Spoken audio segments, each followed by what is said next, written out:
185 de 2017 do Conselho Superior da Justiça do Trabalho, do Conselho Superior da Justiça do Trabalho. Então, essa resolução 185 de 2017, essa resolução 185 de 2017, né, ela traz aí especificamente para a Justiça do Trabalho. O próprio Código de Processo Civil, vale dizer, a Lei 13.105 de 2015, lá no artigo 193 até o artigo 199, do artigo 193 até o artigo 199 da Lei 13.105 de 2015, na verdade, traz lá que o procedimento referente ao processo judicial eletrônico. Então, vejam que, na verdade, esse artigo 193, ele traz no caput, né, que respeitarão, ou seja, será respeitada a publicidade dos atos judiciais, garantido aí o acesso e a participação das partes e de seus procuradores, aqueles que têm a procuração, né, o instrumento de mandato, conforme prevê o artigo 105 da Lei 13.105 de 2015, tanto nas audiências, né, quanto nas sessões de julgamento, etc. Então, a garantia, né, da participação tanto das partes quanto dos advogados, quanto dos procuradores, nas audiências, mesmo que virtuais, né, em face da resolução 354 do CNJ. Resolução 354 do CNJ. 354. Guardem esse número, né? E lá no parágrafo único do artigo 193 da Lei 13.105 de 2015, ainda traz que esse processo eletrônico, ele se estende ao procedimento extrajudicial daquele previsto no artigo 236 da Constituição Federal, quando há a delegação para os cartórios, não é verdade? Nos termos da Lei 8.935 de 94. Então, o artigo 236 da Constituição Federal, quando traz lá a prestação de serviço dos cartórios, prestação de serviço por delegação dos cartórios, poderá ser feito ou prestado através também do processo eletrônico, como prevê o parágrafo único do artigo 193 do próprio Código de Processo Civil, da Lei 13.105 de 2015. Né? Então, veja que o artigo 193 diz que os atos processuais podem ser total ou parcialmente digitais, né? Haja visto o que prevê a própria Lei 11.419 de 2006, lá no artigo 5º, parágrafo 3º, né? Que quando não der para mandar pelo sistema, pelo computador, dá para entregar lá, ou seja, juntar no processo lá no próprio cartório da vara, né, onde estiver iniciado aí o devido processo legal do artigo 5º, inciso 54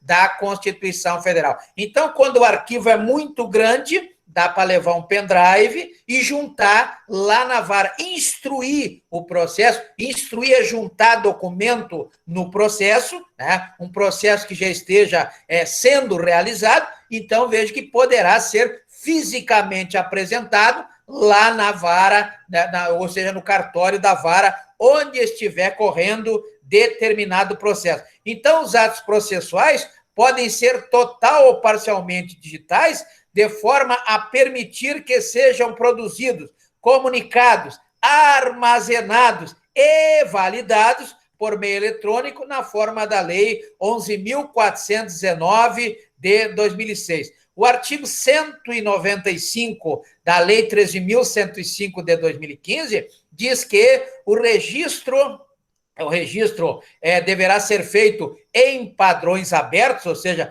para facilitar o acesso daqueles que estiverem devidamente cadastrados no sistema, e no caso dos advogados, quem faz esse cadastro é a própria OAB, não é verdade? Então, deverá estar registrado, né?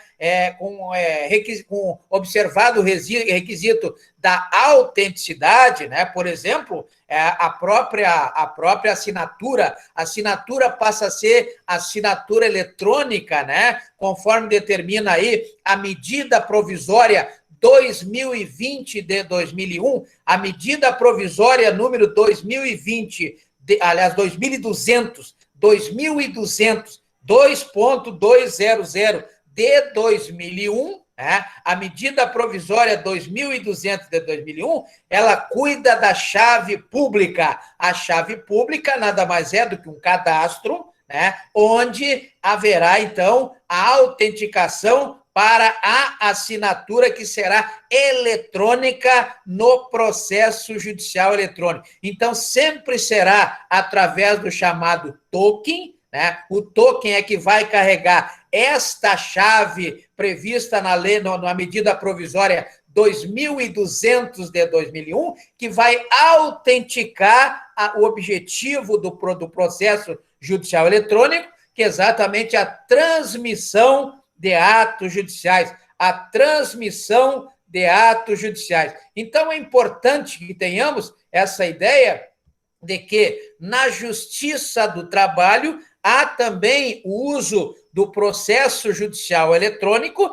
e a assinatura dos atos judiciais, fora aquele caso previsto em que a própria parte pode levar, mesmo sem advogado. Sem advogado, como prevê o artigo 4º da resolução número 185 de 2017 do Conselho Superior da Justiça do Trabalho, nos demais casos, deverá ocorrer a transmissão dos atos por via eletrônica, pela internet, pela rede mundial de computadores, e a autenticação deverá se dar pela assinatura eletrônica, conforme determina aí a medida provisória número 2.200 de 2001. Número 2.200 de 2001. Tivemos uma alteração aí contra os entes públicos, essa assinatura dos entes públicos, depois nós veremos aí quando aprofundarmos mais alguma coisa sobre licitação, né,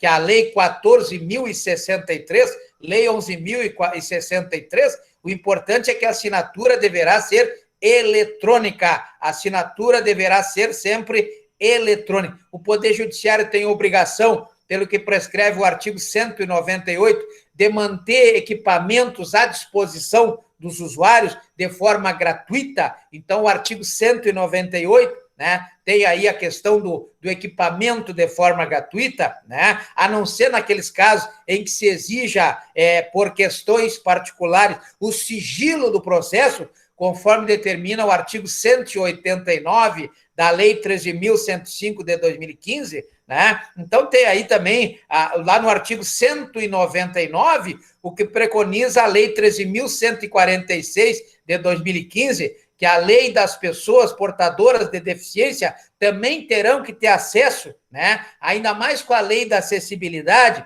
que é a Lei 10.098 de 2000, deverão ter acesso também ao PJE da Justiça do Trabalho. Ninguém pode ficar de fora da Justiça do Trabalho, conforme prescreve o artigo 193 até o artigo 199 da Lei 13.105 de 2015. Lei 13.105 de 2015. Então, nós temos aí a Lei 11.419 de 2006, a resolução do CNJ número 185 de 2013, a resolução do Conselho Superior da Justiça do Trabalho número 185, mas de 2017, e ainda tem o próprio Código de Processo Civil, a Lei 13.105 de 2015, né, do artigo 193 até o artigo 199, que preconiza como deve ser o uso, o funcionamento e a instalação do processo judicial eletrônico na Justiça do Trabalho, com base no que prescreve o artigo 847 da CLT. Artigo 847 da CLT.